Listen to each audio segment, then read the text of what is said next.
ಸಮಗ್ರ ಗೀತಾ ಯೂಟ್ಯೂಬ್ ಚಾನಲ್ಗೆ ಸ್ವಾಗತ. ಇಲ್ಲಿ ಇವತ್ತಿನ ದಿನದಲ್ಲಿ ಅವಲಕ್ಕಿ ಉಪ್ಪಿಟ್ಟು ಮಾಡುವ ವಿಧಾನವನ್ನು ತಿಳಿಸ್ಕೊಡ್ತಾಯಿದ್ದೀನಿ. ಮೊದಲಿಗೆ ಆಗಬೇಕಾದಂಥ ಇಂಗ್ರೀಡ್ಸು, ಮೊದಲಿಗೆ ಒಂದು ಬಾಣಲೆಯಲ್ಲಿ ಇಲ್ಲಿ 1-2 ಸ್ಪೂನ್ ಎಣ್ಣೆ ಹಾಕಿ ಅದನ್ನು ಕಾಯಕ್ಕೆ ಬಿಡಬೇಕು. ತದನಂತರ ಪಕ್ಕದಲ್ಲಿ ಅದಕ್ಕೆ ಒಂದು ಸ್ವಲ್ಪ ನಮಗೆ ಎಷ್ಟು ಬೇಕೋ ಅವಲಕ್ಕಿನ ಅಳತೆ ಪ್ರಮಾಣ, ಇಬ್ಬರಿಗಾರು 1-2 ಹಿಡಿ, ಒಬ್ರಿಗಾರು 1 ಹಿಡಿ. ಇವಾಗ ಕಾಯ್ದಿರ್ತಕ್ಕಂಥ ಎಣ್ಣೆಗೆ ಸಾಸಿವೆ ಹಾಕಿ ಅದನ್ನು ಚಟಪಟ ಅಂತ ಸಿಡಿಯೋಕ್ಕೆ ಬಿಡಬೇಕು.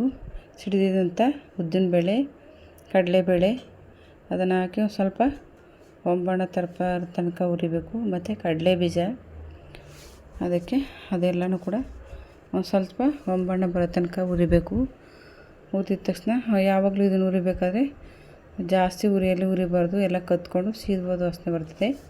ಇವಾಗ ಒಂದು ಸ್ವಲ್ಪ ಕರಿಬೇವು ಸೊಪ್ಪು, 1-2 ಗರಿಯಷ್ಟು ಕರಿಬೇವು ಸೊಪ್ಪು ಅಥವಾ 2-4-6 ಹೆಸರಷ್ಟು ಕರಿಬೇವು ಸೊಪ್ಪು, ಇದೆಲ್ಲ ಒಂದು ಸ್ವಲ್ಪ ಬಾಡಿದ ಮೇಲೆ ಅದಕ್ಕೆ 1 ಬೌಲು ಈರುಳ್ಳಿ, ಇದನ್ನೆಲ್ಲ ಹೊಂಬಣ್ಣ ಬರೋ ತನಕ ಈರುಳ್ಳಿನ ಎಲ್ಲನೂ ಬಾಡಿಸಿ ಇಟ್ಕೊಂಡಿರ್ಬೇಕು. ಸೈಡಲ್ಲಿ ನಾವು ಇದನ್ನೆಲ್ಲ ರೆಡಿ ಮಾಡೋದು ಒಂದು 10 ನಿಮಿಷ ಅಂಥೇಳಿ ಇಬ್ಬರಿಗಾದ್ರೆ 2 ಹಿಡಿ 3 ಹಿಡಿ ಅಥವಾ ಅವಲಕ್ಕಿಯನ್ನು ಚೆನ್ನಾಗಿ ನೀರಲ್ಲಿ 3-4 ಬಾರಿ ತೊಳೆದು ಅದನ್ನು ಸೈಡಲ್ಲಿ ನೀರೆಲ್ಲ ಸೋಸಿ ಇಟ್ಕೊಂಡಿರ್ಬೇಕು.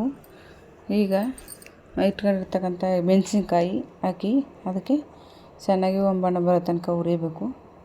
ಇದೆಲ್ಲ ಒಂದು ಸ್ವಲ್ಪ ಇದಾಗ್ತಿದೆ, ಫ್ರೈ ಆಗ್ತಾಯಿದೆ, ಈರುಳ್ಳಿ ಎಲ್ಲ ಹೊಂಬಣ್ಣ ಬರ್ತಾಯಿದೆ. ಈಗ ಅದಕ್ಕೆ ಒಂದು ಸ್ವಲ್ಪ ಉಪ್ಪನ್ನು ಸೇರಿಸ್ಕೋಬೇಕು. ರುಚಿಗೆ ತಕ್ಕಷ್ಟು ನಾವೆಷ್ಟು ಅವಲಕ್ಕಿಯನ್ನು ಹಾಕ್ತೀವಿ ಆ ಪ್ರಮಾಣದಲ್ಲಿ 1 ಸ್ಪೂನ್ ಹಾಕಿದ್ರೆ ಸಾಕು. ನಾನು 3 ಹಿಡಿ ಅವಲಕ್ಕಿ ತಗೊಂಡಿದ್ದೀನಿ, ಇಬ್ಬರಿಗಾಗೋಷ್ಟು. 3 ಹಿಡಿ ಅವಲಕ್ಕಿಗೆ 1 ಸ್ಪೂನಷ್ಟು ಉಪ್ಪನ್ನು ಹಾಕಿ ಅದನ್ನು ಮತ್ತೆ ಮಿಕ್ಸ್ ಮಾಡ್ಕೋಬೇಕು. ಚೆನ್ನಾಗಿ ಮಿಕ್ಸ್ ಹೋಗೋ ಥರ ಇದು ಮಾಡ್ತಾ ಅದಕ್ಕೆ ಒಂದು ಸ್ವಲ್ಪ ಮಿಕ್ಸ್ ಮಾಡ್ತಾ ಹೊಂಬಣ್ಣ ಬರೋ ತನಕ ಬೇಯೋ ತನಕ ಅವಲಕ್ಕಿ ತೆಗೆದಿಟ್ಕೊಂಡು ಅದಕ್ಕೆ ಒಂದು ಸ್ವಲ್ಪ ಉದುರಿರ್ತಕ್ಕಂಥ ಈರುಳ್ಳಿನ ಚೆನ್ನಾಗಿ ಹೊಂಬಣ್ಣ ಬರೋ ತನಕ ತಿರ್ಕೊಂಡು ಬೇಯಿಸ್ಕೊತಾ ಇರಬೇಕು. ಅವಲಕ್ಕಿ ಬೇಗ ಜೀರ್ಣವಾಗುತ್ತೆ ಮತ್ತು ಅದು ತುಂಬ ಒಳ್ಳೆ ವೆಯ್ಟ್ ಲಾಸ್ಗೂ ಕೂಡ ತುಂಬ ಒಳ್ಳೆಯದು. ಇವಾಗ ಹಸಿ ತರಕಾರಿಗಳನ್ನ ಸೇರಿಸ್ಬೇಕು ಅಂದರೆ ಇದಕ್ಕೆ ಕ್ಯಾರೆಟ್ ಸೇರಿಸ್ಬೋದು. ಇದಕ್ಕೆ ಜೊತೆಲಿ ಇನ್ನೂ ಬೇಗ ಥರದಂಥ ತರಕಾರಿ ಸೊಪ್ಪುಗಳನ್ನ ಹಾಕ್ಸ್ಕೊಬೋದು. ಅದೇ ಹಸಿಯಾಗಿ ತಿಂತಕ್ಕಂಥ ತರಕಾರಿನೇ ಇದು ಸೇರಿಕೊಂಡ್ರೆ ತುಂಬ ಉತ್ತಮವಾಗುತ್ತೆ.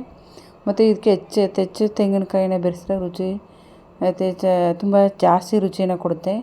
ಅದರಿಂದ ಅದಕ್ಕೆ ತೆಂಗಿನ ತುರಿ ಹಾಕಿ ಎಲ್ಲನೂ ಕೂಡ ಅದು ಹಸಿ ತೆಂಗಿನಕಾಯಿ ಹಾಕಿದ್ರೆ ಏನಾಗುತ್ತೆ ಅಂದರೆ ಸ್ಮೆಲ್ ಬಂದುಬಿಡ್ಬೋದು. ಅದನ್ನು ಕೂಡ ಕ್ಯಾರೆಟು ಮತ್ತು ಹಸಿ ತೆಂಗಿನಕಾಯಿ ತುರಿನ ಒಂದು ಸ್ವಲ್ಪ ಒಲೆ ಮೇಲೆ ಚೆನ್ನಾಗಿ ಹುರಿದ್ಕೊಂಡು ಆಮೇಲೆ ತೊಳೆದಿಟ್ಟಿರ್ತಕ್ಕಂಥ 3 ಹಿಡಿ ಅವಲಕ್ಕಿನ ಅದಕ್ಕೆ ಹಾಕಿ ಅದನ್ನು ಉಪ್ಪು ಮೊದಲೇ ಎಲ್ಲ ಸೇರಿಸಿರೋದ್ರಿಂದ ಅದನ್ನು ಎಲ್ಲವನ್ನು ಬೆರೆಸಿ ಚೆನ್ನಾಗಿ ಹುರಿಯೋದು.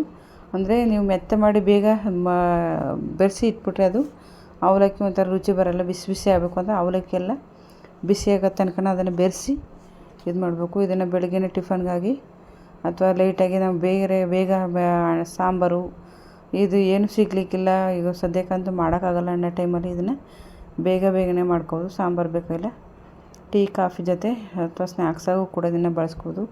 ಮಕ್ಳಿಗಂತೂ ಡಬ್ಬಿಗಂತೂ ಮಧ್ಯಾಹ್ನಕ್ಕೆ ಅಥವಾ ಇದಕ್ಕೆ ಹಾಕ್ಲಿಕ್ಕಾಗಲ್ಲ, ಚೆನ್ನಾಗಿರಲ್ಲ ಎಲ್ಲ ಅವಲಕ್ಕಿ. ಆ ತಕ್ಷಣದಲ್ಲಿ ತಿನ್ನೋಂಥ ತಿಂಡಿಗೆ ಇದನ್ನು ತಿಂದು ಖಾಲಿ ಮಾಡೋವಂಥ ತಿಂಡಿಗೆ ಬ್ರೇಕ್ಫಾಸ್ಟಾಗಿ ಅಥವಾ ಸ್ನ್ಯಾಕ್ಸಾಗಿ ಇದನ್ನು ಬಳಸ್ಕೋಬೋದು. ತುಂಬ ರುಚಿಕರವಾಗಿರುತ್ತೆ. ಆಮೇಲೆ ಹೆಲ್ದಿ ಕೂಡ ಒಳ್ಳೆಯ ಆಹಾರನೂ ಕೂಡ ಇದು ಹೌದು. ಬೇಗ ಡೈಜೆಷನ್ ಆಗುತ್ತೆ.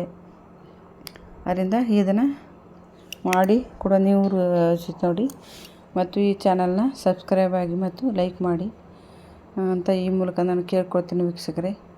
ಇದನ್ನು ಬೆಳಗ್ಗೆ ಟಿಫನ್ಗಾಗಿ ಆ ತಕ್ಷಣದಲ್ಲಿ 1 ಗಂಟೆ ಒಳಗೆ ತಿನ್ನೋಂಥ ಇದಕ್ಕೆ ಬ್ರೇಕ್ಫಾಸ್ಟಾಗಿ ಬಳಸ್ಕೊಳ್ಳಿ. ಈ ಚಾನಲ್ನ ಸಬ್ಸ್ಕ್ರೈಬ್ ಮಾಡಿ ಮತ್ತು ಸಪೋರ್ಟ್ ಮಾಡಿ. ಹೆಚ್ಚಿನ ವೀಡಿಯೋ ಹಾಕಲಿಕ್ಕೆ